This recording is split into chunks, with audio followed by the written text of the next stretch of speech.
First up, we have Lily Ray, who's talking about the state of EAT in 2022. Lily's at Amsive Digital and has spoken in 4 countries in 5 days, 5 countries in 4 days. Something like that. One of those. Is an accomplished DJ. There's a video on Twitter of Lily DJing with Mike King rapping, which I would highly recommend to everyone. Not right now, obviously, but just about to talk, but you know, in a break or something. So anyway, big round of applause, Lily Ray.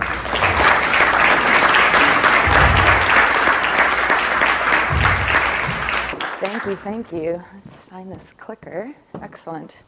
Good morning, everyone. Thank you so much for coming out to the early talk.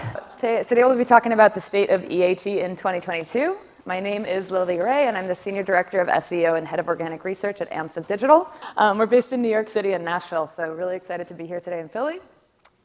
If you've seen me speak or read my articles or anything, you've probably heard me talk a lot about EAT, and maybe you've seen me share this GIF about the fact that I think EAT is kind of overtaking a lot of these other SEO tactics that we focus on and that we talk about at a lot of the SEO conferences. And why do I think that is? Well, first, let's take a step back and define EAT. So EAT stands for expertise, authoritativeness, and trustworthiness.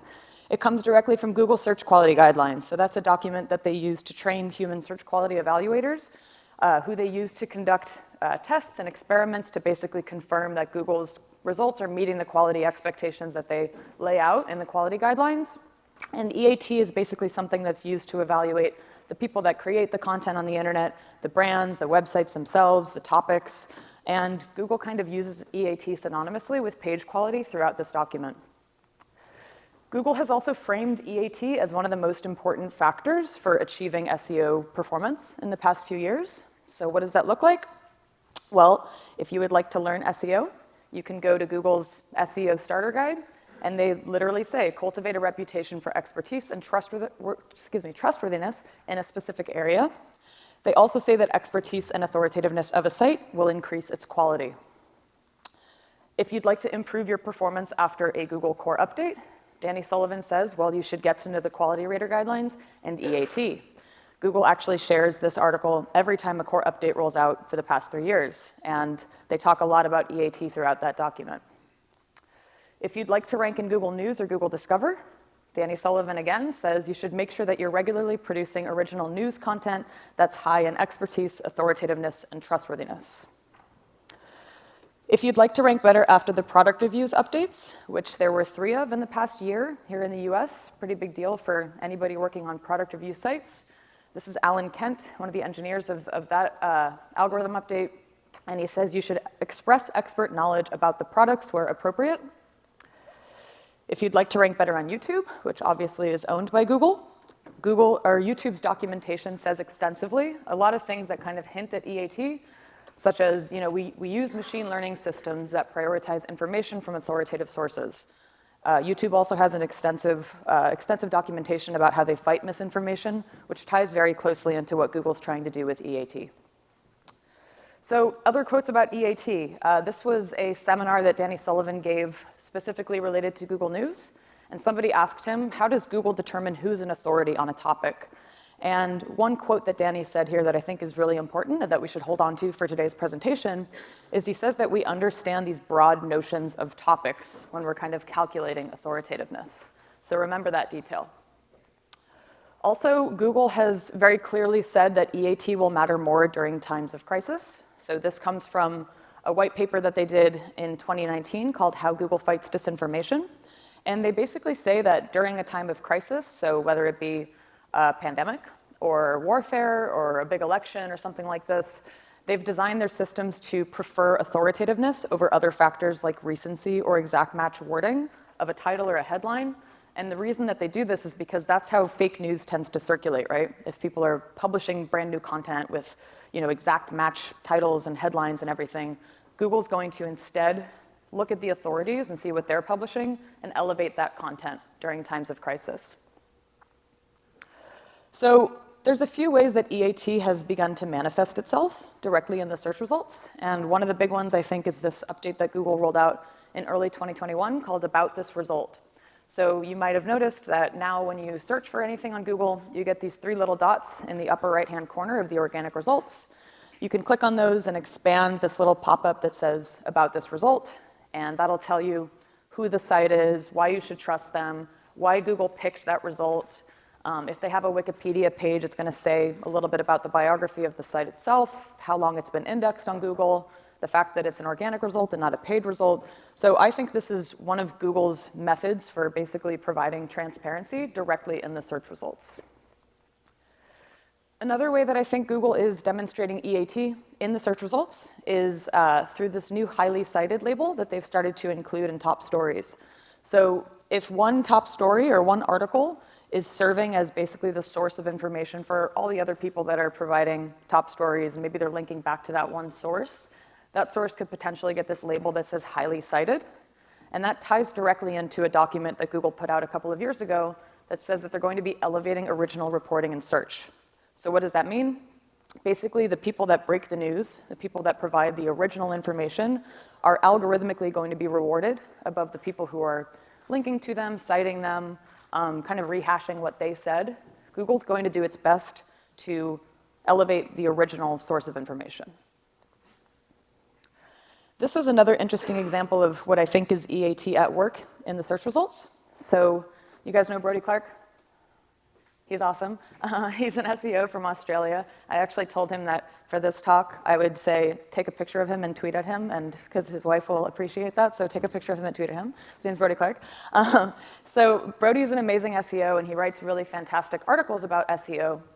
And what I thought was really interesting was a couple of weeks ago, he shared, he Googled his name, Brodie Clark, and there's this guy on the right sidebar in the knowledge graph called Brodie Clark. He is a British civil servant, not SEO Brodie, a different Brodie.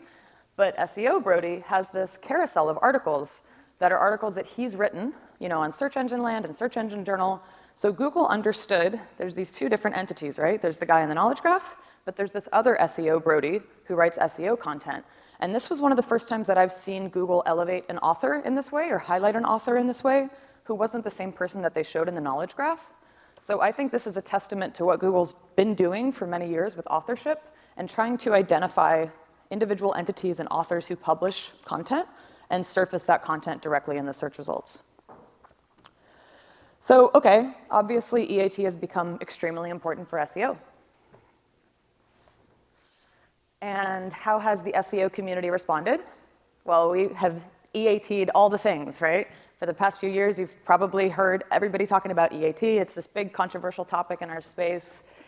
And as a result of that, let's go back to this guy. Here we go. Is he going to move? Hold on, let's try this one more time. Come on, dude. Is he moving?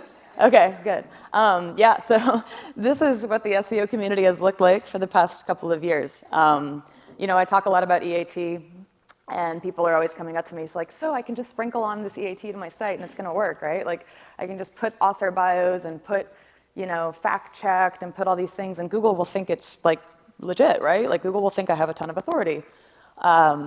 Unfortunately, improving EAT is not a simple process. So adding EAT elements to your page without actually doing the work to update the content and make sure the content is actually expert content, it's not going to be sufficient. So over the past few years, I've shared a lot of examples on Twitter where people seem to be maybe taking some shortcuts with EAT. So I think by now, the SEO community, the content community knows EAT is important. They know you should be including author names. They know you should be including expert reviewers. So I took an article from a site that was affected by algorithm updates, and they added, expert review, author name, and if I actually run the content through the Wayback Machine, before and after they supposedly added the expert review, the content's completely identical, right? They didn't change anything. They just said it's been expert reviewed, or they said it's been written by this author. So if I can use the Wayback Machine to identify that you haven't actually done the work of changing the content, I would imagine Google has sophisticated enough algorithms to do the same, probably on a much larger scale. And I don't think this is what Google's looking for. I don't think they're looking for people to say, this expert reviewer came in and now we can put their name everywhere, but we haven't actually done any of the work to update the content. Oops, let's get back here. Come on, man. There we go. Okay. So other industry shortcuts that I've seen people taking or attempting to take to game EAT. So basically, I went to a SEO spam forum that will not be named, but I wanted to see what people are saying about EAT in that space. And this was a couple years back around the time of the Medic update in 2018. Somebody says, okay, so if I understand it correctly, EAT basically with Google, what they're looking to do is identify these authors and these experts and basically give the site credibility because they have those experts there. So why don't I just make a fake expert and put that person's name on all my content, and then that'll, appease Google. So, come on, clicker, there we go. So this is why we can't have nice things. This is not exactly how it works, right? Like, there's not these like band-aids and these shortcuts that we can take to demonstrate to Google that we're true authorities. So what I think has been happening over the past few years is that Google has probably been saying, you know what, we need to get smarter about EAT. We have, once again, the SEO community, the spam community, trying to take all these shortcuts and trick the algorithms, and we need to do a better job of calculating what it means to have legitimate EAT.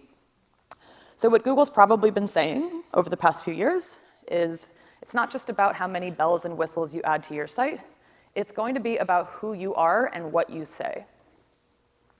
So let's talk a bit about core updates. So core updates are how Google, it makes improvements to their systems and how they assess content overall. And if you work in SEO, you're probably very familiar with this, but we get these big core updates several times per year. Over the past few years, they've been a little bit confusing in nature for many people in our community, many of the sites that we work on. We had, in August of 2018, we had the Medic update. And since then, we've had many subsequent core updates that really seem to tie back to EAT, among many other things. But again, Google shares this document that says, focus on EAT, focus on EAT. My team and I work on what we call Your Money, Your Life websites, YMYL. We feel these updates really, really hard, like especially in the medical sites and health sites. They tend to have a really big impact on what we're seeing with our clients. So we've had all kinds of core updates later, and what I think is happening among many different signals that Google's looking for, I think that these updates are in many cases a way that they're kind of reevaluating EAT and making updates to the algorithms accordingly. On top of that, we also have the product reviews updates. So was anybody impacted by those updates? Anybody have clients? I know my team did, so you guys can raise your hands. So product reviews updates were another set of algorithm updates that Google has rolled out, 3 big ones in the last year affecting English content. And there's a lot of EAT stuff happening there as well. So it's been a pretty tumultuous couple of years as far as core updates, product review updates, and EAT are concerned. So in terms of the product review updates, this is a set of updates that Google's rolled out to elevate product reviews that are demonstrating sufficient expertise. And I think there's a lot of overlap between what they're doing with the product review updates as well as the core updates. And I think EAT is that kind of overlapping factor. The reason for that is because what they're saying in the product review updates is that we want to elevate content written by people who, first of all, are enthusiasts about the content that they're, the products that they're reviewing, but they're also experts that know the products really well. And one of the things that Google said in the product review guidelines is we're looking for evidence that you've actually spent time with the products, to the extent that Google's saying we want videos and photos of you using the products. And I think the reason for this is because there's just too much affiliate nonsense on the internet where people are not actually trying the products. They're just putting everybody else's reviews of the products and pretending like they tried it. And I think Google is algorithmically trying to understand who actually did the testing that deserves to be elevated in search compared to who's just rehashing it, other things that people have said online. So a couple examples of this, I've dug into the research a lot to see who's winning as a result of these product review updates. These are 2 examples of articles that were ranking #1 after Google's product review updates for, like best earplugs or best indoor-outdoor thermometers or whatever the query is. But basically what they're saying in these articles, among many other things, is like, we've spent a ton of time testing these products. Here's why you should trust us. We've done the work. We've spent hours and hours researching this. They have photos that they've taken of the products. They're not just using stock photography. So a lot of examples that prove to Google and to searchers that you can actually trust this product review content. So what's been happening as a result of all these changes to search? So one overarching thing that I've noticed is that there's a lot of these publisher sites, your money, your life publisher sites, that are not doing anything wrong from an SEO standpoint, so I just want to start by saying that. In fact, I think the SEO is quite good, content strategy is quite good, they're doing a lot of things right from an EAT perspective, but you'll notice that we're seeing this slow and steady decline in SEO visibility, especially during these core updates. So this is definitely one thing that I think on a larger scale is important to pay attention to in terms of what's EAT doing to the organic search results. And on the flip side of that, we have what I call the steady rise of real authorities. So if you're in the health space, you've probably noticed that the Mayo Clinic gets to rank #1 for everything, especially during times of crisis. So actually, there's some upticks here kind of in the middle. And what I thought was really interesting, especially around, I think it was June of 2020, when COVID gets really bad, like when there's a new variant, and that kind of takes over the news cycle, this happens more. So you start to see the Mayo Clinic, the CDC, the FDA ranking in really top positions for things like masks, hand sanitizer, things that otherwise might be taken up by like Amazon or another e-commerce retailer. So you can also see that just in general, these real authorities have been slowly but steadily gaining visibility over the past few years in organic search. So this is also a trend I think is worth paying attention to. Another thing that's been happening is the rise of real subject matter experts. So that's what we'll be talking about today. I believe that Google is algorithmically trying to understand who is a real expert and separate that content from people who are just rehashing what everybody else has said. So let's remember that experts are entities. I was really excited to see Jamie's presentation yesterday because we're both talking about entities. So, I think like we saw with Brodie Clark, for example, if Google has enough understanding about a person or an author, that author is going to be treated much in the same way as the entities that Jamie spoke about yesterday. So a few years back at PubCon in 2019, somebody asked Gary from Google, does Google understand who every author is on the internet, right? It's like a common question when we talk about EAT. And Gary said, we have entities for very popular authors. So if you're a big author for the Washington Post, Google's going to treat you as an entity. It's not to say that we recognize every single author, but for recognizable enough authors, they're going to be treated as an entity.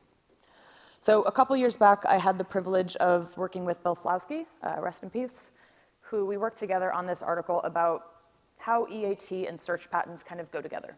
So I was able to ask Bill a ton of questions about what is this, how does Google calculate EAT?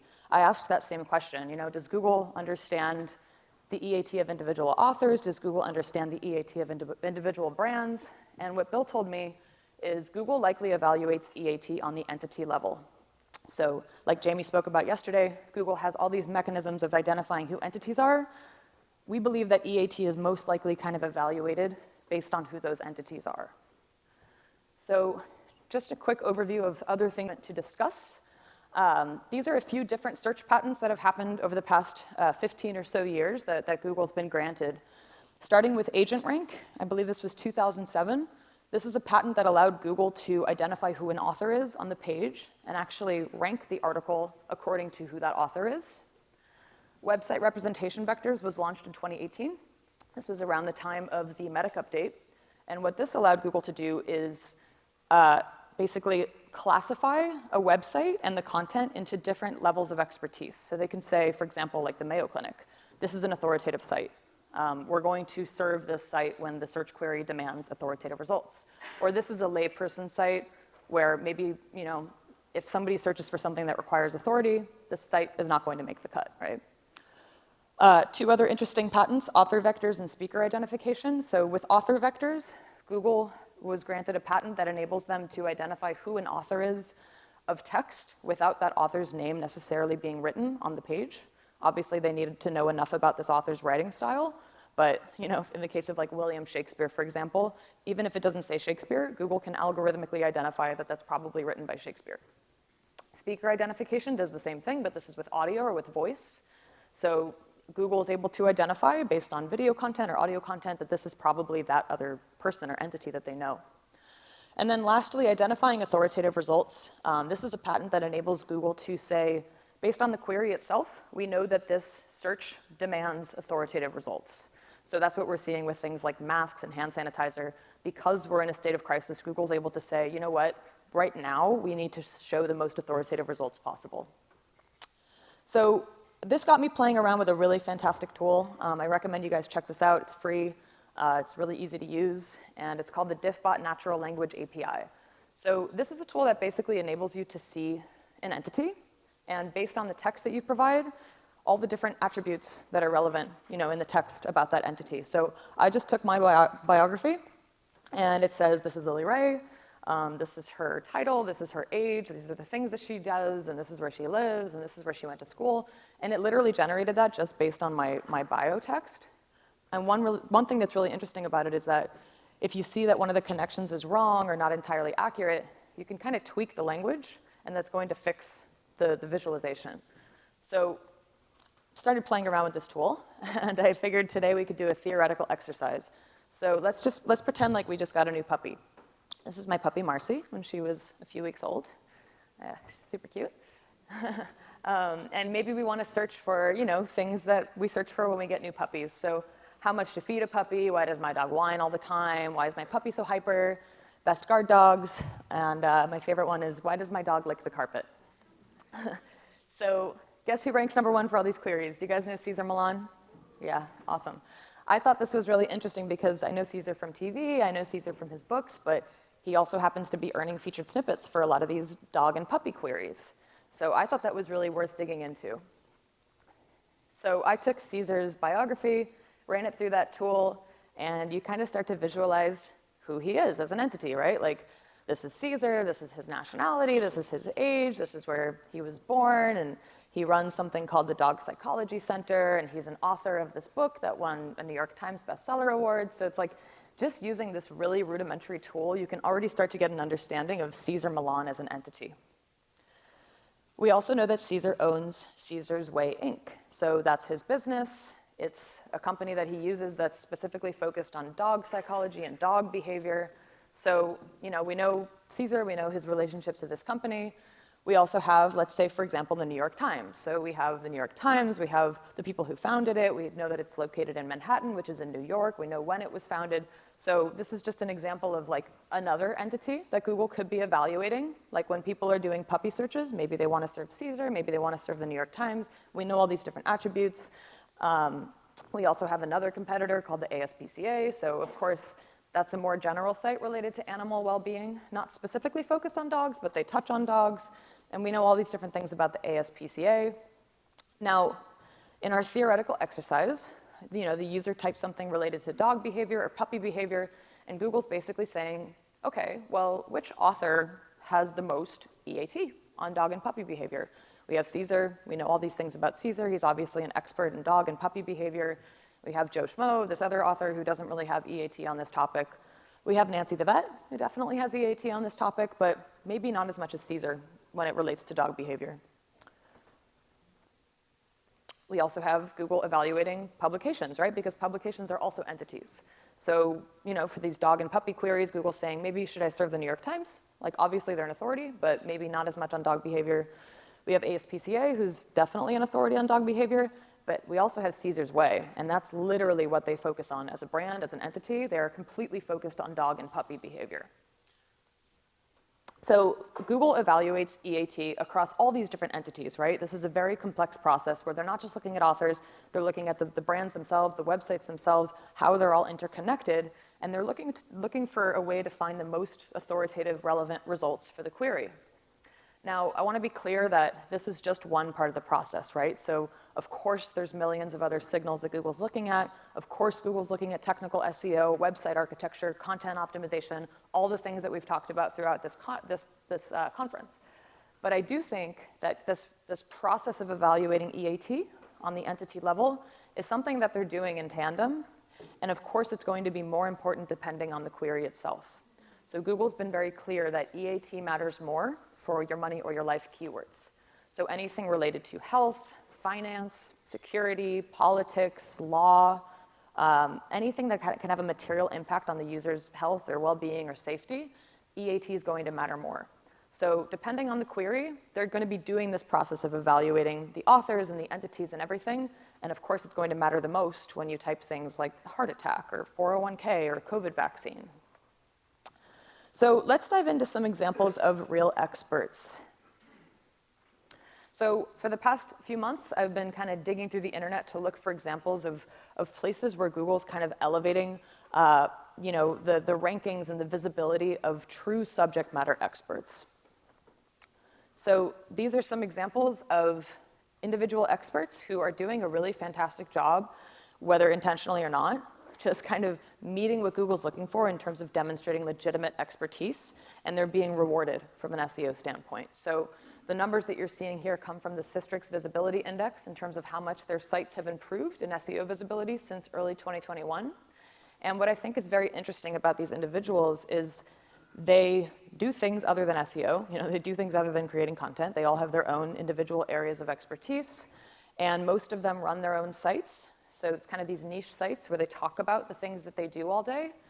And because they're such experts in the field, they're seeing massive increases in SEO visibility, and they're being rewarded with many, many top rankings because they demonstrate legitimate subject matter expertise.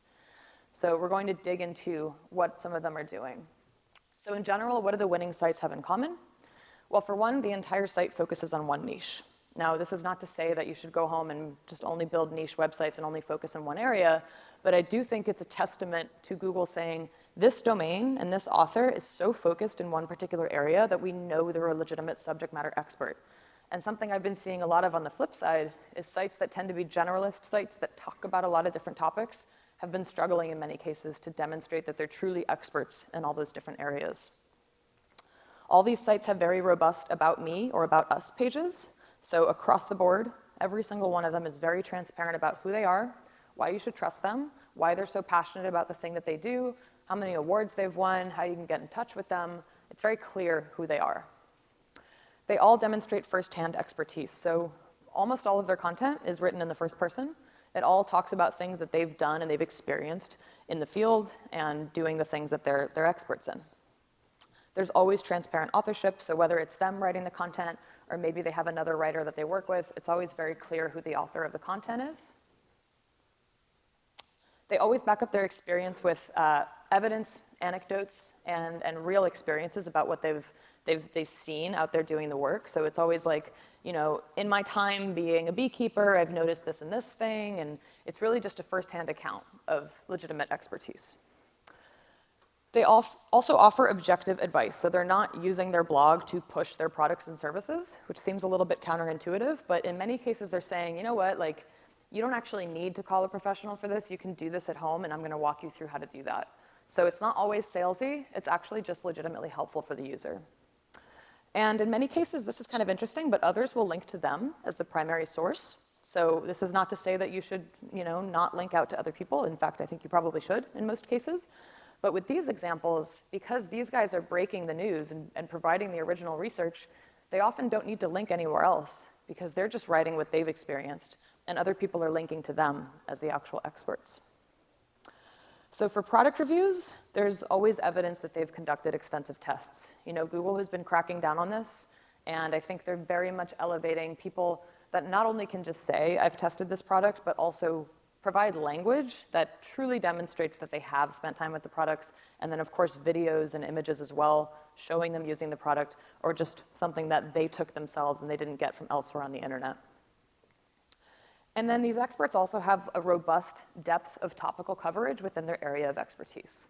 So essentially, if you were to use like a People Also Ask tool or alsoask.com, which is a great tool to kind of visualize all the different questions that people are asking in this niche, you would see that they've already done a great job hitting on all those different topics. So what does this actually look like? We're going to walk through a few examples of some of these experts just to show you what they're doing in the content.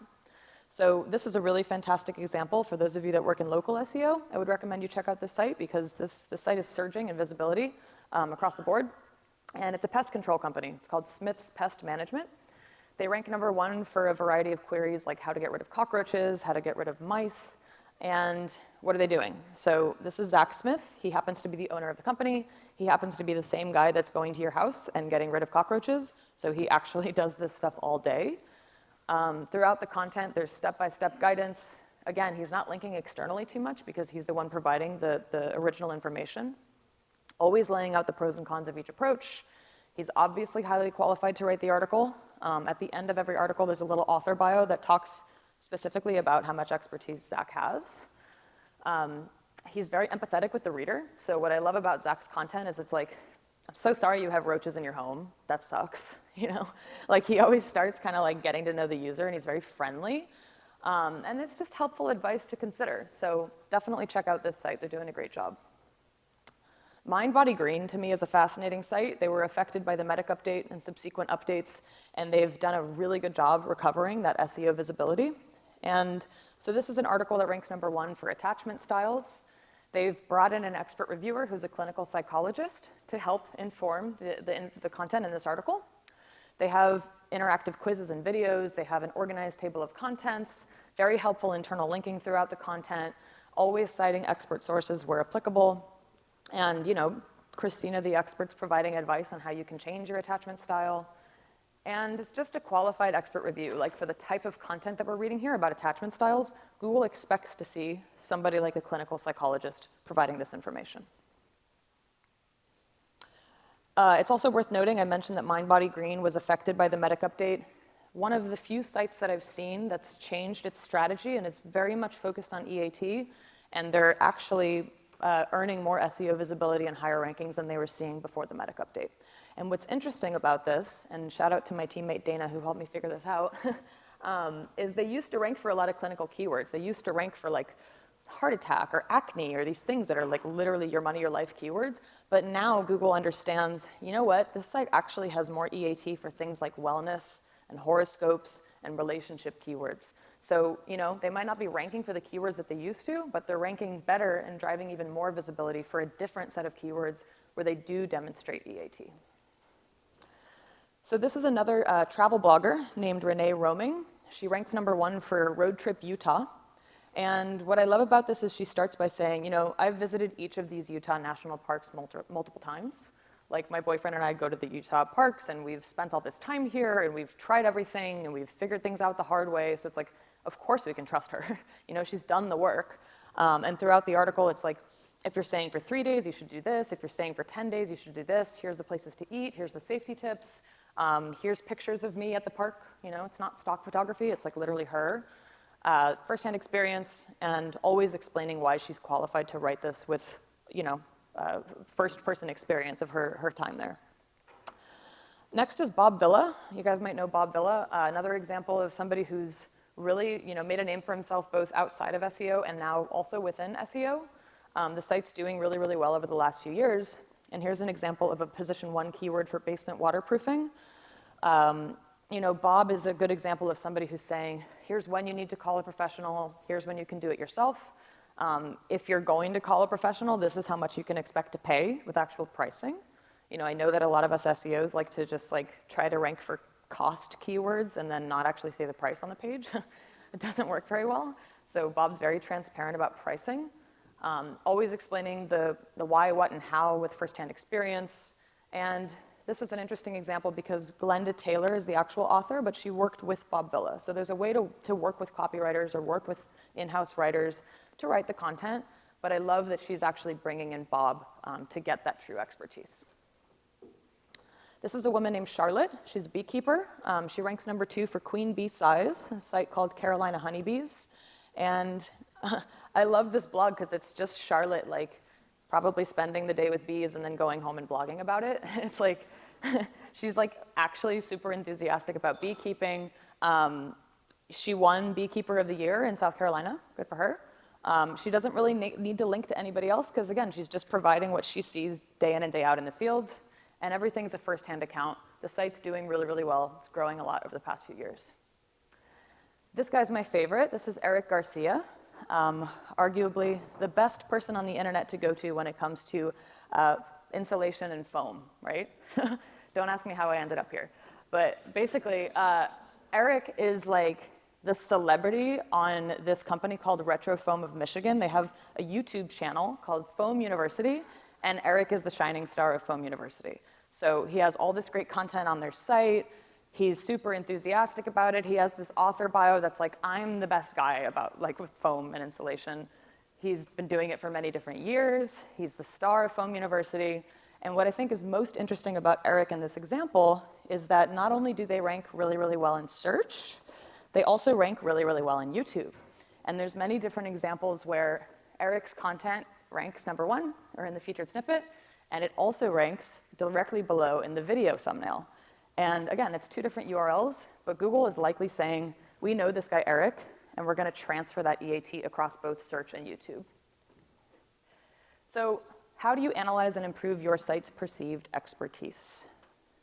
Tip #1, this is what my team and I work on day in and day out when we're doing these types of EAT audits, is to compare the SEO performance of things like your categories, your subcategories, your tags, or the breadcrumbs on your site, or maybe even like the author names on your site. Cross-reference that and join that data with how your site is doing, right? So yesterday I talked about custom extract. You can extract these things off the site, collect them in a crawl, join that with Search Console data, and you can see, wow, we do really, really well when, this is a real audit that I've done. We do really, really well when we write about like sex and love. We don't do as well when we write about health. And this was actually a site that came to me because they're like, we can't rank for health content. And I was like, yeah, because Google thinks that you have expertise in another area, and you have to build up your expertise in this area, or maybe you're not going to be able to rank for it. It's just not something where you have sufficient EAT. So tip #2 is to work with internal experts and to build out their presence as a personal brand. So this is something that we've been working on a lot over the past couple of years, is making that connection between the SEO and the content teams and the actual experts who work at the brand, which should be pretty obvious and self-explanatory, but doesn't happen very often. So like, for example, we have a tax client, and it's like we have this whole content team writing about taxes, but we also have like CPAs over here that are legitimate experts, and it's like, why are we not talking to them? Like, why are they not reviewing the content? Because they actually know what's going on. So the more that you can work with the real experts at the company, and of course, they don't have time for it, blah, blah, blah, try to make it appealing to them. And one good way you can do this is to say, do you want to rank #1 for your name? And they're like, yeah. I'm like, cool. We're going to build you a page. We're going to make it the best page on the internet about you. We can control everything on there. We can put pictures of you, videos of you, all these things about how great you are. You'll probably rank #1. They're like, cool, I want to be on board with that. And then you can start to work with those experts. This is an example of a site. It's a Spanish site. It's doing this very, very well. It's called Top Doctors. It's kind of like the ZocDoc of Spain. And what I love about them is they have pages for the individual doctors that double as author bio pages. So it's like, here's the author here, or here's the doctor, here's why we trust them, here's all their credentials and all these great things. They also wrote content or provided video content for our site. So you can get all that in one place. And again, if you Google this guy's name, there's a few different things outranking this page, but this is a page that has structured data, it looks really great, and you can control all that content. So that's the way you can sell this process to experts. Tip #3 is to provide thorough, clear, and consistent author and expert bios. This is pretty well understood throughout the SEO community these days, but what I think is really important to keep an eye on is to use consistent biography language across sites. So what do I mean by that? Every time somebody asks me for a bio, I send them the same thing. It's like my updated bio that I've been using for a couple of years. Why is that important? Because Google can see consistency across that biography, across the different places that I've been mentioned online. And guess what happens when you ask who I am? That's the bio. It's consistent across different places.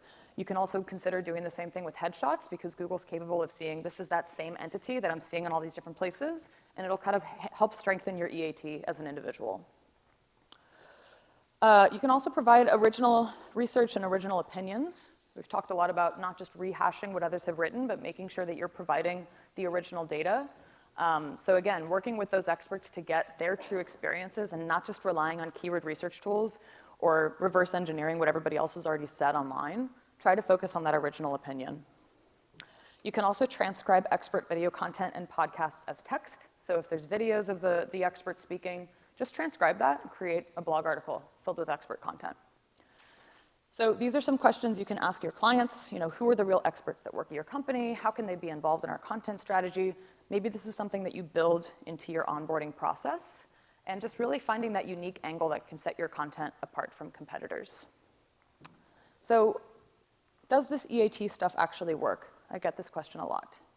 And here's some quick case studies that my team and I have been working on. Really excited to see these things happening, especially with the May 2022 core update. This is a site, a health and medical site that was affected very heavily by the Medic update. And they said, you know what, we want to redo everything. We want to focus on EAT. We're going to launch this new EAT-focused site, which happened right around the time of that huge uptick that you're seeing in the middle. It's the first time I've ever seen a site relaunch go as well as it did. And since then, they've been trending in the right direction with recent core updates. Most recently, with the May core update, they're seeing, they're really growing in visibility. This is another site that we've worked on. They're actually continuing to surge after the time I took this screenshot. We've been focusing on EAT, getting rid of bad content, consolidating content, focusing on all the right things, and they're being rewarded with the last several core updates. Another similar site, we've been focusing on EAT. This stuff takes a really long time, but we're really excited to see with the last core update that they're surging in visibility. With all that, thank you very much and enjoy the rest of the conference.